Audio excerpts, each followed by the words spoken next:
Hello and welcome back to the Transfer Flow podcast. And on today's episode, we are looking at the mess at Chelsea. Who should they sell? Who can they keep? Who can they afford this summer? We go and find a world-class left winger for the Blues, as well as a centre-back and a goalkeeper to help them compete at the very highest level. That's all on today's episode of the Transfer Flow. Okay, so we're back for another Monday edition of the Transfer Flow podcast. It's good to see you, Ted Knutson. I hope that you've taken your vitamins because we've got a big one ahead of us today. We tried to put this off for a while, and the reason why is because there's too much to do. When you deal with this particular football team, there are so many moving parts. If you don't read the newsletter, which you should be, the transferflow.com, we do a daily newsletter that rounds up usually transfer rumors, but also our rebuilds are going into the newsletter as well. Kim had this one line of research that she found that I found astounding. So most clubs run sort of like 25 to 30 deep in the course of a season in terms of number of players that they might play and blood in different cup competitions. Sometimes you've got to promote a kid or two because you have injuries. Chelsea had 47 players who either played a Premier League minute for them this season, cost a 7-figure transfer fee, or get paid a 7-figure wage. 47. That is more than 2 times a full 22-person squad. So Chelsea is what you're saying is should be the deepest, best prepared team in the world going into the 25-26 campaign.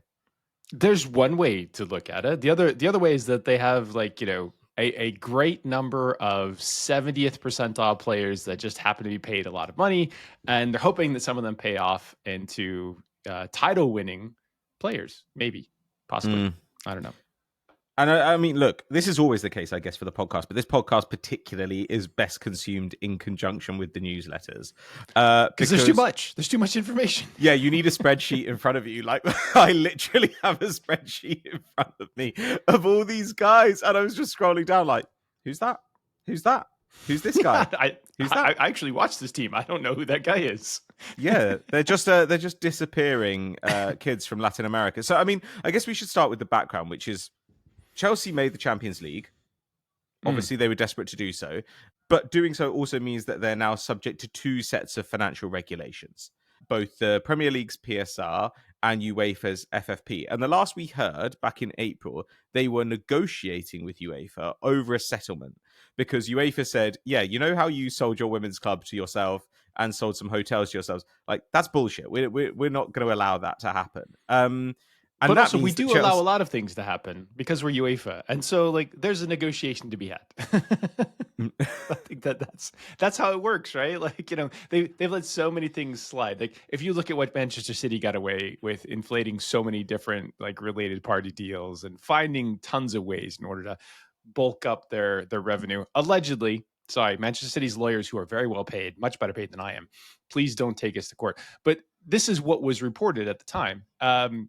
We feel like it's an era of softer and gentler UEFA. Negotiations are possible. We'll put it that way. Yeah, and one of the ways that you can obviously help yourself out is if you just happen to leave some expensive watches on the right desks like that. That can always help. Is all I'm saying. But apparently, then they got a deficit of 200 mil over the last 2 years. If you don't factor that stuff in, so they are going to have to spend a little bit of money there. The squad, though, like you say, between 1.5 and 2 times the size that you'd want. And more importantly, as we say a bunch of times, if you look at the conversation for the clubs of the fans of an individual club online, then they will just talk about selling players as if you decide to sell a player and then a sale happens. And if your director of football is any good, then they will simply sell that player for a really good fee. And what they ignore is Chelsea have got a bunch of guys here who, even if they sold them for big money, they still would not pay off the amount of money they have left to pay in amortization. They've got a bunch of guys who are on wages so high that they simply cannot be moved. They've got some guys who are literally not allowed to play football and are on wages so high they can't be moved. So there are 6 different moving parts here, and Chelsea probably need to sell 10, 15 players this summer. That's what we're looking at? So we're starting with like the bad news and the tough news with this team, because there's a lot of good news, and we'll get to that. So Yeah. if you're a little like overwhelmed at the start, like we'll get to that. But it pays to discuss where we are starting at. And it also pays to discuss what we said last summer, right? Last summer, we were critical around so many things happening at this club. One was they seemingly ran the best academy production line in all of football out of town, or at least in England. And so they lost the people that are in charge of Cobham. They decided to go do other things. They also were seemingly overspending pretty regularly on players that were average or worse. Pedro Neto and João Felix come to mind. They also just bought too many players. And this is the part that we're kind of discussing here. Too many players is a lot of problems. More players, more problems. More money, sometimes more problems. More players, definitely more problems. And the question was like, what the hell are they doing with all of them? Also, how are they training all of them and making sure that they're getting like useful game time? And then how are they getting rid of the pieces that they don't want or need? Those questions have actually multiplied because they bought so many before. They didn't necessarily answer the other questions with long-term answers like, hey, we did sell all of these players. And so those players are gone. No, they were on loan and they showed back up. And now you need to find them other loans and you need to negotiate somebody else taking over the wage packages and everything around that. So those are the difficulties. They finished in fourth, but it was sweaty at the end. So they do have Champions League football, which is great for them. Like that's hopefully some money as long as the UEFA negotiations go well. And they get to compete in the star-studded competition, unlike Manchester United. So that's really good too. And the fact of the matter is, they do have a lot of money that they have committed to this club. And they have a lot of assets that they could sell if they can find buyers to then generate plenty of other transfer revenues as needed. So these are all positives, assuming that things get done this summer, which is a very big assumption. Yeah, that is a very big assumption. And the other thing, of course, is that there's been a pretty radical change of playing style as the season's gone on, right? Like the defense did get better. We criticized the defense in the first half of the season, and credit where it's due, the defense got better. But one of the producers, let's get our chart up there that has the trend line for Chelsea, because it's more useful to see it than it is for us to like simply talk over it. Look at this chart, and it's a trend line of Chelsea's expected goals generated, expected goals conceded over the course of the season. And there were periods sort of around Christmas time where it was really good. And sort of in that middle period, everything looked sexy, and they looked like they were taking the leap into the elite of the Premier League, which is great. And then what Patrick's talking about is the rest of the season. Yeah. So the question is, like, can this defensive improvement be maintained with the attack not being an absolute abomination? And in theory, that should be possible because you do still have Cole Palmer. You've got an excellent two-man midfield behind him. And at least now you know what you're going to expect your games to look like going forward. So when you're looking for, say, a left winger, when you're looking for a striker, you now can pick the right player for the style that you're playing in because they've kept Maresca for another season as well. So that, I think, is a positive. Making the Champions League while transitioning in style is a positive, even if the XG line is a little bit concerning right now. But, there was a lot of bad stuff as well. You also had Cole Palmer didn't score an open play goal on 60 shots over the back half of the season. It was absolutely insane. And some of those goals are the things that, break games open. Maybe he won't run as hot as he did in the first half of the season, but he also probably won't run as cold as he did in the second half of the season going forward. Ice cold took on an entirely different meaning. Exactly. So, yeah, I don't know. The thing that scares me are the Felixes, the Nkunkus, the Sterlings, because Chilwell, because you just can't move these guys. Like Sterling, like you said, loans last season. You eat half of Sterling's wages to get him out on loan. He then is dreadful. What do you have to do to get him out of the club again? So there's a part of me that wonders, do you sell someone this summer, or do you do less than you'd really like to do this summer so that you can devote some cash to just doing away with a bunch of these contracts, paying these guys to go away? Mistakes of transfer windows past. That's what it is. They show up at midnight, you've got indigestion, and they just haunt you week after week. until eventually you get them out the door. But the problem is, like, this is a recurring nightmare. It's not just a one-time thing. And Sterling's around for a while. Chilwell is injured and around for a while. And one of the bigger problems that Chelsea had this season is, like, in the back half, they definitely ran into a lot of injuries. And some of those are injury-prone players, like a Chilwell or like a Reece James, who's good when he plays, but they know factually his body will not take 2 times a week, which means that they only get him 1 time a week, even when they're in the middle of the Champions League section. And you've got to make some hard choices around that. And that's also sort of dotted around the squad. So when looking at this squad, we know that there's a lot of potential money. We think that there probably will be money. We found out from talking to insiders over the course of the year last year that Badad was actually the one making, like, all of these deals. He was the deal broker. He was the one that was in charge of all of this. And for a long time, we heard sort of rumbles in the press about, like, ruptures between the partnership that took over Chelsea and, was there going to be a divorce? Was somebody going to buy somebody else out? And what we've seen is that the world economic climate has gotten very, very weird for anybody that has money, and a lot of money, particularly focused in the United States. And so nobody knows what's going on. And it's difficult to find buyers for anything, especially at these large numbers. Crystal Palace facing similar sorts of things over in South London. So it looks like the group's going to stick together. I don't know what has happened behind the scenes in terms of, like, who, again, sort of shifting power or anything else, but plenty of money that they can go out and solve some problems. Now, the question is, how should they do that? And what should they have in mind while they're doing this? They have Strasbourg over in Ligue 1, and Strasbourg have had excellent season. They've been a good place to blood lots of these younger players, loans, or whether they shipped them on whatever financial accounting nonsense they actually did. And so they have some good assets they already own. Whether those are going to be sold or whether they're going to be brought into the main squad is a good question. They've got 5 new players they've taken to the Club World Cup in this month, which is also an interesting choice and kind of unusual. So things are definitely happening. It's just there's so many things that need to happen. There's a question of, like, how do you focus on it and what should you be doing? Now, I have a thought on how I would run this, but you tell me what you think the general philosophy should be. If this team doesn't want to just be in the Champions League, they want to compete year after year for titles again. Well, I mean, if you want to do that, then I honestly don't know if you could just do all the things that you want to do. Like, I guess that you go and get, like, the best striker possible for this side, but then I don't know that I'd have done Delap. Like, I like Delap a lot, but probably instead of Delap, I would have gone and got a lights out centre forward, used Jackson as the rotation there and on the left wing. Like, that would have been one of my first moves. Not to say I have a problem with Delap, but I don't know. Like, I mean, I really don't know where to start with this, because on the wings, I look at all the guys they've got and guys they've got arriving this summer, and I think maybe you just stick with what you've got and give people like Tyrique George and Estevao a chance to see if they can establish themselves in this team. I don't know. Where do you begin, Ted? So I have no problem. I think I differ from Kim and you a little bit. I have no problem with Nicholas Jackson as your number 1 striker. I don't think you're going to find substantially better in the market right now. I think his first half of the season was a very happy half of the season. His running off ball is outstanding. And so, like, if that's mostly what you're looking for, that's great.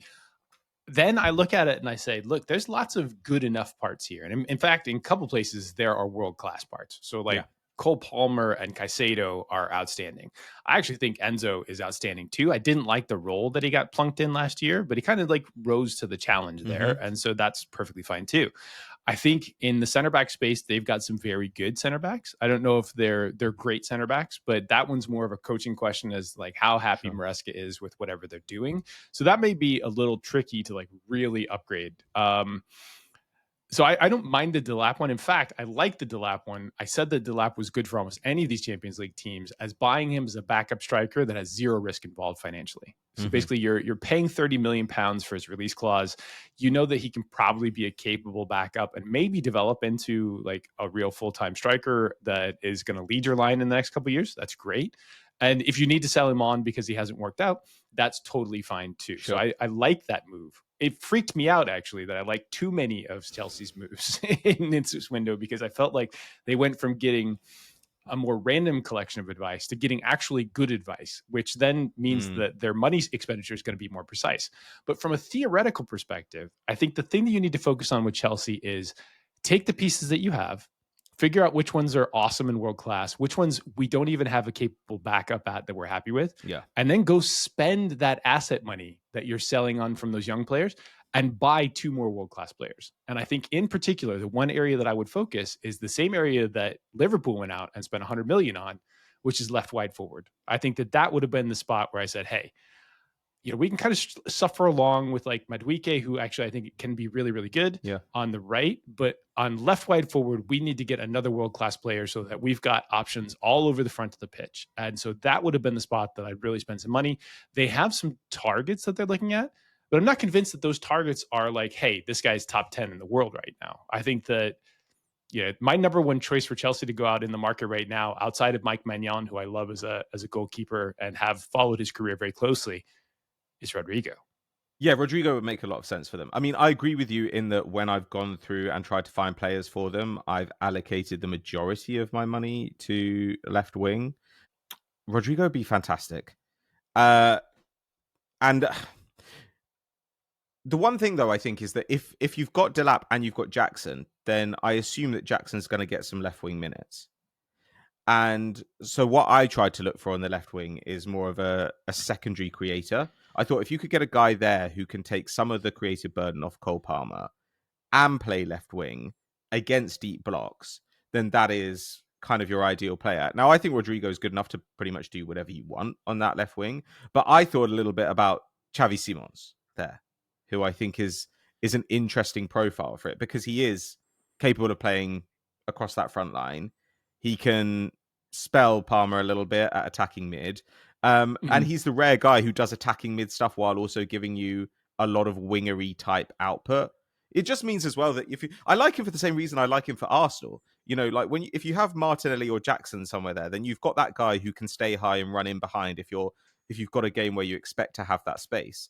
But if you don't, then you've got a guy who can still do quite a bit of wingery stuff because you look last couple of years, a lot of dribbles out of him. He's pretty quick as well. Good ball striking as well, which I think, you need against those deep blocks. But he also leans more creative than getting his own shots. And even this last year, I think, with Leipzig taking a bit of a downturn, his progressive carrying, his progressive passing still really strong. Like, he's going to give you something. Plus, I don't know how you think about this, but I thought I do just want someone to set an example in the press. Because I do think the press is going to be how they manage to balance a quality attack with a decent defense, and it still feels like they haven't quite got it dialed in. And I do think Xavi Simmons would be an asset there. I like the Simmons idea because it also means you don't have to always play Enzo as that other attacking mid. Sure, and so like in games that you feel like you're advantaged from an attacking perspective, like you got a talent advantage, like you can play a more attacking mid there, at least, especially in like the last 30 minutes where like if you need to chase the game a little bit or if you're trying to open things up, put the game away, like that's that type of player. I just feel like I don't think they have enough depth in order to play Jackson and Delap at the same time. Sure. I think that the games are going to come furiously fast for them. It's going to be different than last year. Like last year, yeah, there was a training schedule and everything, but like you're actually going to be challenged in most of these games. Whereas last year, they were not challenged at all. They went through the whole of the Conference League, basically playing like championship level or below teams, except for like a few notable exceptions. And so I think that they will need to have pretty much a 2-deep squad everywhere and a 2-deep squad of good players, as opposed to last year where like they could blood a lot of them. So I think they do need pace and creativity out wide left. And I think that is the one area that they really should be spending well. Now, the name that has been in the news is Gittens. And I like Gittens from Dortmund. I like his pace, but I don't think he's the finished product here. And in fact, one of the issues that Chelsea have is they have a ton of unfinished products. When you buy young players, you buy them somewhere between 20 and 23 years old. And then you hope that over the next 2 to 4 years, they mature into world-class players. And if you find the right profiles, like about, say, 60 to 70% of those players will mature into world-class players. But that still leaves like 30 to 40% of those players that end up being a little bit better than they currently are, which is only a 70th to 80th percentile player. And so what happens is if you have an accumulation of those players and the ones that don't work out just happen to be the ones in your squad, the ones that do work out are the ones that are away, you have to wait or you have to like shuffle them around, or sometimes you can't. Like sometimes you can't actually bring them in. So for Chelsea, I look at that whole breadth of a squad and I say they have a lot of lottery tickets that they've already purchased and they're waiting for maturity on those tickets. But in one or two cases, they actually need to spend the money in order to upgrade the squad so they can compete with a Liverpool, a City, or an Arsenal for that first spot in the Premier League. And that's what I think needs to happen this summer. They can do it via selling a bunch of players and raising some money. The question is whether that will happen and whether they can get the velocity of players out. And I'm not sure that that's the case, but we'll find out. Yeah, I completely agree with you on Gittens. Like, I think Gittens was very interesting when Chelsea were thinking they could get it done for like 35 million. And since then, it seems like it's crept up to more like 50 to 60 million. And then at that price, I just think Nico Williams is reportedly on the market. Rodrygo is reportedly on the market. Barcola probably isn't, but you at least have a conversation. Like Xavi Simons presumably is. Like all these guys are available. And Liverpool we're not set the top of market. Liverpool set the top of market. Like you can go get somebody for somewhere in there or less that you know is a starter on a top Champions League team if they want to sell, right? Maybe Barcola doesn't. Maybe PSG want to run it back and they're very happy with what they are. But maybe they don't because they feel like, we are overloaded in Liga and this is not going to be competitive for us again.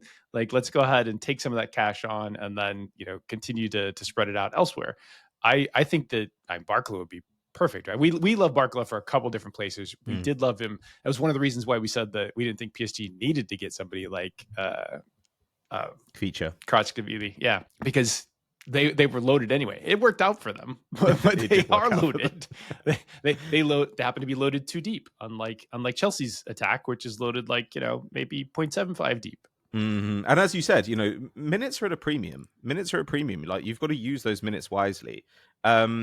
They do. Maybe their worry is Quenda, right? Maybe their worry is that they love him. They've got Quenda coming, and they do seem to like Tyrique George as well. And look, I mean, if big money comes in, I'm sure that they'd sell him. But devote that time to Tyrique George. The development minutes this year can go to him if you go and get a starting player for your left wing. And that way you can give Estevao some minutes, you can give Tyrique George some minutes, you can send some crap to Strasbourg, maybe. I don't know.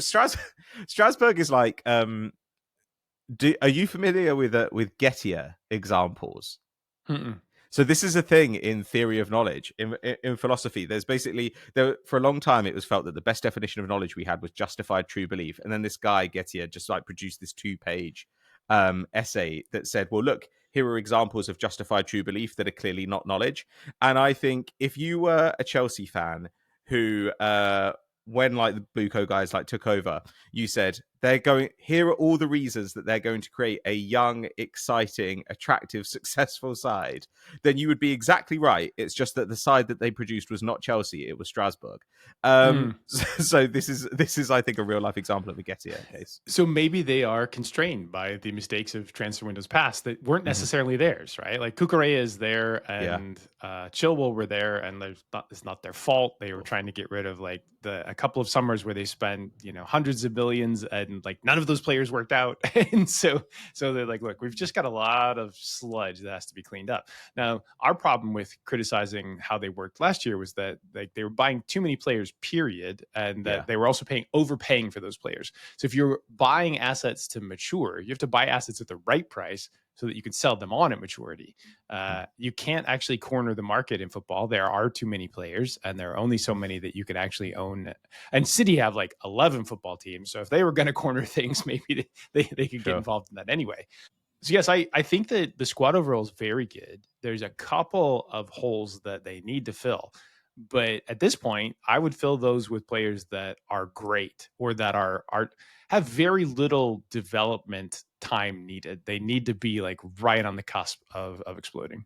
Why do you go for Rodrygo over the other names? Like, I know that obviously if Chelsea got Barcola, you'd be a fan of that, but is there a reason that you said Rodrygo over, Williams or Barcola or Xavi Simons, the other names we've had? So I'm not high on Williams because of his trending this past year and the money involved. I liked him just fine, but I didn't like the money involved last year either. Like if you're paying 60 million euros, I was like, ooh, I'm not sure that like that's a great outlay for him. I like Rodrygo because he can play multiple positions across the front. I think that, he can step in should they need different types of players in different spots as well. So I think that he's capable of that. Not that necessarily it's comfortable for him. And I like the age profile and the fact that I think 2 years ago was the Rodrygo that you looked at and said, he actually could lead a team if he needed to. Mm-hmm. He was good enough to be able to take that. Now, that's a question of, was that a blip, or was that, and he sort of buried himself a little bit in order to advance Real Madrid, or was it a brief peak that he had that is never coming back because he just had a run of form, which happens sometimes. People have a purple patch and they're like, oh, it's fine. Maybe Real Madrid just decided, oh, we're going to pass a bunch to Rodrygo to mess up opposition scouting for the end of the season. I don't know, but I think that he is talented enough to be that player. Wirtz would be that way. Musiala would be that way. Those players that are in that caliber that says that we're 21 to 23 and we are the next generation of FIFA golden stars across the different positions in the world. That's what I would be going for right now. And given how much money they have in their asset pool, I think they could make that sort of 80 to 100 million pound deal for the right player, but only for the right player. Oh yeah, I think definitely they could do that. There are already rumors that they're willing to sell Chalaba, who I think we like, but obviously that they book as pure profit. He's an academy graduate. That's true of a bunch of players who they've got on hand here. I suspect that they will keep Andre Santos, who had a fantastic season at Strasbourg. But there are rumors that teams would be willing to pay 40 to 50 million for him. So that's also an option you have available to you. So I don't know. There are a bunch of guys here. They've got unlucky in some regards. Guys like Badiashile and Wesley Fofana number one, which is funny, but being permanently injured is a bit rough on them, because if those guys were fit, then they would have a much more impressive core of centre backs, I think. But move Disasi on, I don't know, honestly, just sell everyone. This is what my notes say. Sell this guy. Who is Asugo? Is he good? Sure, keep him. This is what my notes look like, Ted. The ramblings. Willian Estevao might be really good, but he's still a little young. Sure. I loved Kim's sort of recap, so we're going to go through this. Maybe we'll put it on the screen so people can see the names. Yeah, he's got his own category. He had a low fee, but we don't really know how much they paid in wages. He might be unmovable. I had to dig in. So Datro Fofana, which is Fofana number, I don't know, it's a variable number. They could have all the Fofanas if they wanted to. Sure. Datro Fofana, which I'm pretty sure was game of the year last year. It's like a poker simulator, isn't that right? No. Balatro Fofana is another one. Next to David Washington, who honestly leader of the American Revolution, and then Armando Broja, who actually is a footballer, had less than one shot per game on his loan spell with Everton last year in about 590s. Less than one shot per game, allegedly a starting center forward, and yet did not put up center forward actions in any way, shape, or form. Now, coming off of an injury, all right, fine. But again, coming off of an injury, less than one shot per game as a center forward, not going to make Chelsea, but not sure anybody else really wants him. Well, and there was a rumor at one stage that Chelsea were getting offers in the 30 million plus range for him, and they were holding out because they wanted 40 or something. Again, like you say, mistakes of transfer windows past. They could have moved him on. Gotta sell. Yeah, so now they've got him, Denzel Washington's kid. By the way, I had on my left wing shortlist, I had Malik Fofana, and then I was just like, we can't do this, Ted. Too many Fofanas. This is silly. In fact, our season preview may be called Too Many Fofanas. When we run the season preview for Chelsea, we're going to run in the newsletter. We're actually going to do a paid set of previews this year. They're going to be awesome. And yeah, it might be called Too Many Fofanas. Dewsbury-Hall, which I affectionately nicknamed Bridgerton, basically did not need to be anywhere near that squad. They allegedly paid £25 million plus add-ons last year for him. Omari Kellyman, who could easily be confused with other Omaris or Kellymans. There's just a lot of dudes and dudes that are not good enough. So yeah, got to sell, got to move them elsewhere. Yeah, there's even an Ugochukwu, which is fun to say, but not particularly necessarily great at football. Well, and Chukwuemeka, Love the guy, but that is not gonna. He was a player who looked really exciting for a stretch, but I mean, you've just got to move on from these guys. Like you say, lottery tickets. When the lottery ticket has not panned out, you don't keep it in your wallet for another year. So the first names for these guys are adorable, by the way. You got Carney Chukwuemeka, who, and then you've got a Lesley Ugochukwu. Yeah, honestly, I would love to commentate Chelsea games just to say all the names. Let me commentate their Conference League, backup group. I'll just say all the names and I'll be happy in that way. And then you'll correct me on every pronunciation because that's how this podcast rolls. Well, I do try. Okay, so you said before, let's get back on track because, like, Jesus, we can't actually turn into... Is there a track? There's no track. We can't actually turn into Chelsea. Okay, so you said you would go and focus on getting a couple of world-class players to supplement this squad of toddlers. If your first world-class player is in the left wing spot, what's the other position you go for? Because my instinct would be centre-back. Okay. I think they have to make a change at goalkeeper. They have to have somebody that passes well. Because for those of you who are coming into this preview new, I have been complaining about this all year. I watched Chelsea in the stadium a couple times last year. I watched them a bunch at the start of last year as well because I'm a professional sports bettor and I wanted to figure out what the hell am I supposed to think about this team. And I watched their build-up in stadium, which you don't often see, like the wide angle of this stuff on the cameras. And so this is why it's important as somebody who's worked in football, who understands football, like what exactly is going on.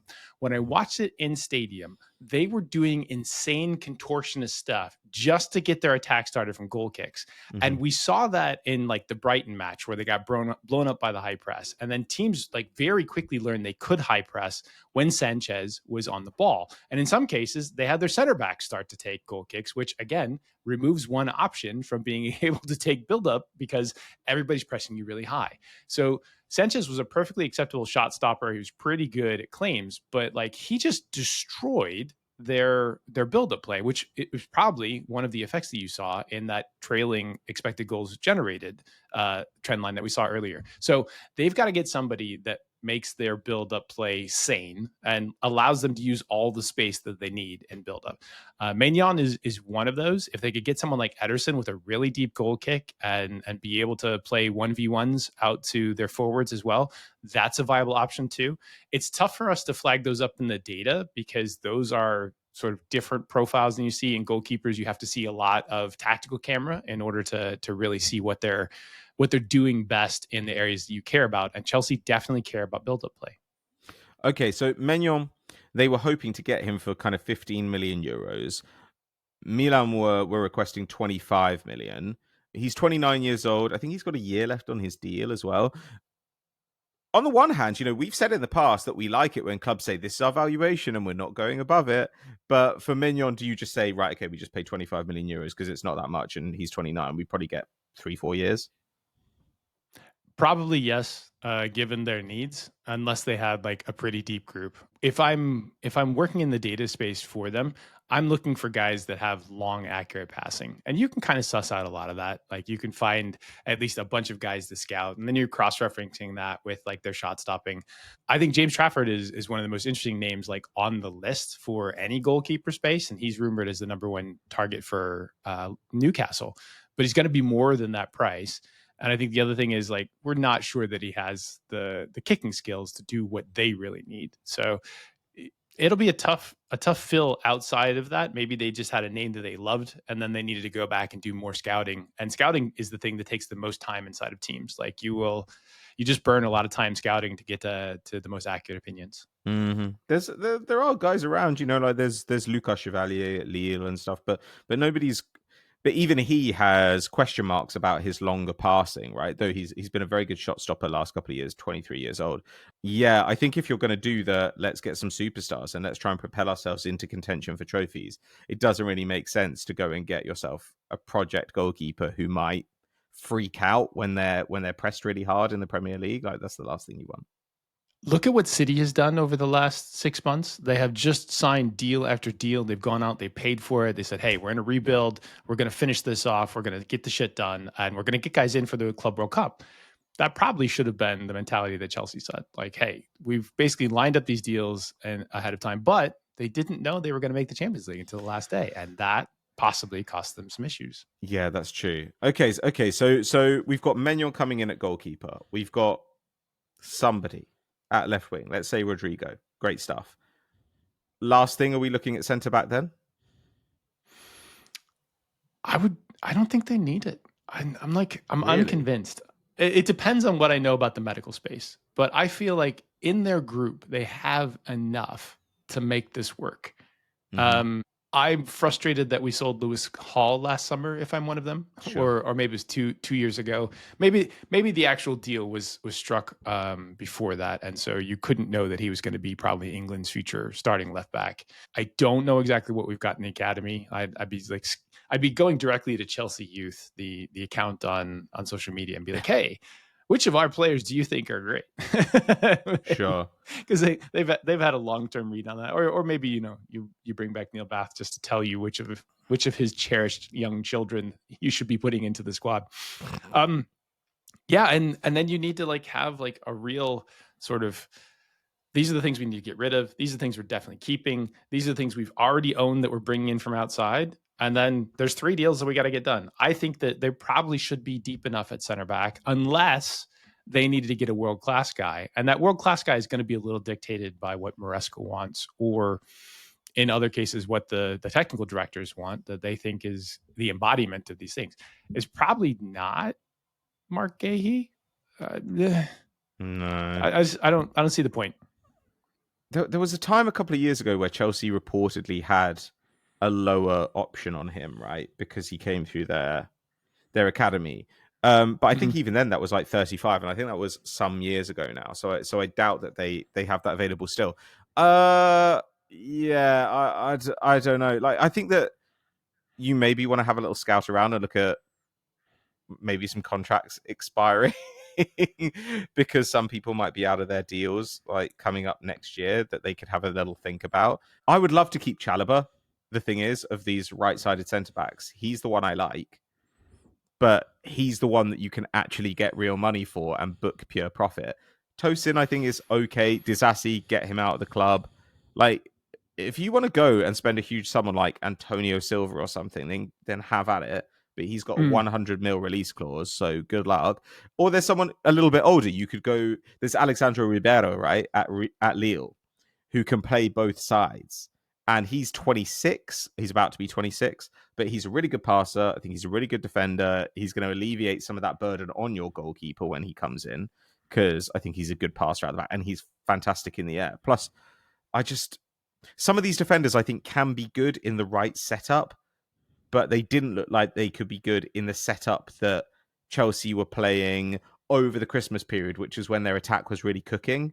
That was a period, I remember we talked about it, and Kim talked about it as well, where you had Chalaba and Tosin, they could not win a duel between them, and it just felt like they needed to change something in order to get more control. So yeah, Colwell looked lost at times as well, and yeah, basically, I feel like they had to commit more resources to defending, and then that their attack suffered, and then their guys kind of all had issues at the same time in scoring. So I think that we're on the fence about that is kind of what I see. And part of it might just be if they've got a better start of their attack and they've got better endpoints for their attack, then everything else could flow better. Okay, so looking at everything that we've covered today, Ted, how do you want to sum up? What should Chelsea fans be hoping that their team goes out and accomplishes this summer? What are these key points? So I've got 3 things that have to happen this summer for Chelsea. Number 1, they got to sell guys. They got to get guys out of that bloated squad. They've got to sell them. Somebody's got to take action and make them go away. Don't have them loaned out and come back and return. Number 2, they need a world-class passer at the back. That either needs to be a replacement for Robert Sanchez, or it's got to be a center back that has a wand of a foot, because that build-up play has to get better. And number 3, they should go for less of a project like a Jamie Gittens and more of a proven world-class solution at left wing. Do that, and that gives them the best chance that they've got in order to compete for the title, like a Liverpool, like an Arsenal, like a Manchester City. Yeah, the spine of this side is great. Chelsea have the chance to be a really exciting team over the next couple of years. Like you said at the top, Caicedo, Cole Palmer, Enzo, this is a super, super exciting core. And they have some difficult positions potentially sorted. If Colwell develops as hoped, you've got your left-sided centre-back. If one of their right-sided, left-footed wingers, like Madueke, like Esteval, takes the leap, then they've really got something cooking there as well. I don't know. Like, they seem like they are a bit smarter this summer. Let's say tentatively. Feels like uncomfortably so. But like you say, next season, totally different beast. They're not going to be playing against like Harry Potter spells. They're going to be playing against clubs that you've heard of. So, got to get serious. And the rebuild, Manchester City is legit, and Liverpool have sort of rebuilt for bear, and Arsenal are not going to necessarily get worse this year than they were last year or have worse injury luck. So the Premier League is going to be tougher too, and they need to give themselves a shot, or not. Like, they can just jettison down the table like a Manchester United. I wouldn't mind that much. I think that would also be fun to watch. Look, there is going to be more Chelsea content coming out. We've got another part of the newsletter coming out tomorrow where Kim will have her recommendations for who she thinks Chelsea should be targeting. And let's be honest, they could do all of these. Like, they totally have it in them. Ted, is there anything else? Do we want to promote anything else before we get out of here today? We've got a second podcast called Man Down. Lots of people love to listen to it. It gives you great life advice. And the earlier you listen to it, the better and faster it will change your life. We also have a gambling newsletter, Variance Betting, currently working on the Club World Cup, which is actually really fun. And I'm betting on a surprising number of favorites versus my history, which I didn't expect. So that is coming out almost daily right now during the Club World Cup. And it was very profitable last year in the Premier League and Championship and UEFA Champions League. So, maybe hop on board if you're interested in How do you even get your model to work on the Club World Cup? Do you have to go and like try and make a booking at a dentist's office in Auckland? And if you can, then what does that tell you about the availability? There's like Ulsan versus Mamelodi Sundowns. And I was like, this is the biggest finger in the air. What do you think this line should possibly be between the Korean team and the South African team? And the answer is nobody knows. And that's what makes it so much fun. You get some model backing. You get to find out that many of the teams in this competition are not having great seasons this year. They're being rewarded for past good seasons. And they just get plunked down against the Bayern Munichs of the world, playing against some plumbers and some accountants and some sales guys who happen to live in New Zealand. I think that Neil Shelap will be glad to have one other person on planet Earth who is as invested in these teams as he is. Thank you very much for taking this ride through Chelsea's squad building with us today. We really do appreciate it. Make sure that you like and subscribe. Leave us a 5-star review if you're listening on your favorite podcast app, and we will see you with another podcast on Wednesday. Thank you very much. Bye-bye. So icing your balls would not be damage to your ability to, procreate. It's the heat that kills off all the sperm. Sure. Icing your balls is like keeping the boys cold so they're ready to go to work. But wouldn't they come out a little bit lethargic, Like they need to like clap their hands together and like do their warm-ups properly. They can't get going at top speed. I figure you're like a high T individual anyway, and so like they're just out there like ready to go. They come out like the SEAL team, all relaxed, chill, like just a little bit creepy. That's pretty much how I like they're like Tom Cruise over the drop zone. They're like, here we go, guys. Like we've done this 1,000 times before. I honestly have no idea, but I do have a strong hit rate. I will say that I have a very strong hit rate.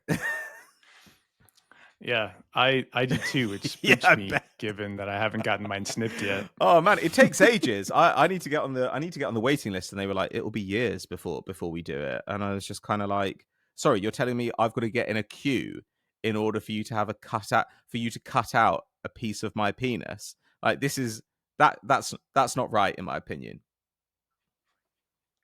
I'm sure there are women that you can volunteer with that. Maybe some of your exes will sure, or maybe the sluts like girls know specializes in this area. like maybe now we've got to connect to a much broader range of sexual palettes. There'll be somebody out there who could fill in.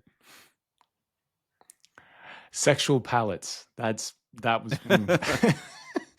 For those of you who are freaked out by this little section of the B-roll, we got here by saying it's really hot in Patrick's attic, and it's going to get hotter as the week goes on, and he was going to need to cool himself, but he can't use a fan because it ruins the audio quality. And so I suggested a a bag of ice or frozen peas for his testicles for the rest of the week. But if you've enjoyed this exchange, and then you should check out Man Down, which is really this, like spun Absolutely. out into an hour and a half's worth of content with some actual life advice sprinkled in. Yep, pretty much. And that's all we got for today. Thanks. Bye. Bye. And then everybody else in the cast is Muppets. I think that's the perfect idea for most movies. I just love the Muppets. I think the Muppets are the epitome of what we should be doing in entertainment these days. That's interesting. Okay. Yeah, look, I'm on board with the Muppets. I just wouldn't extend it to all puppets. I think a lot of puppets are perverts. Well, that's exactly the point too. Some of the best perversions happen to be from puppets. Like they're already sort of in that where they are being perverted inherently in the way that we think of things. Have you seen the puppet episode of Angel in like season 5? Yeah, it's so good. I love that episode. It's so good. Yes. Yeah. See, exactly. More influential things that I think, should be repeated over time. And the vampire, what is it? The Dracula musical in Forgetting Sarah Marshall. Same thing. Yes. Yeah. Perfect. All right, well, look forward to that. The coming 2026, then Rishi can finally get the content that he wants out of us instead of trying to corral us every episode. Now, the question is, if we only had money to do either TTF or Man Down as puppets, which one would we do? 100% Man Down. It has to be. Us talking about attachment styles while literally being operated by our owners, I think is kind of perfect visual metaphor. Some of the particular topics that we've discussed and the directions that we've gone in. Has anyone ever snorted cocaine off of your puppet cock? But I think I'm imagining more of a marionette, and you're imagining more of the old-fashioned fist puppet. I'll take either, or fisting or strings and bondage. Okay.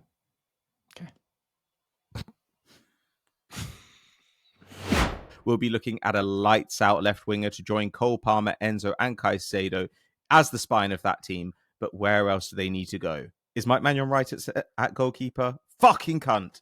I was so close. You were. Now he's got to sweat it more to do it again. Yes. That was just improv. Sex, baby, sex, baby. Sex is a Texas drought. What do I need to actually kind put of in stuff this? that only Prince would sing about? Put your hands down my pants, and I'll bet you feel nuts. Yes, I'm Siskel. Yes, I'm Ebert, and you're getting 2 thumbs up. You've had enough of 2-hand touch your item. Sorry, that's all I could do. I ran out. Can you mute him? This is not conducive to my best work. What do I need to say? I need to say world class. I'm sorry, this is abuse at this point. I'll shut up.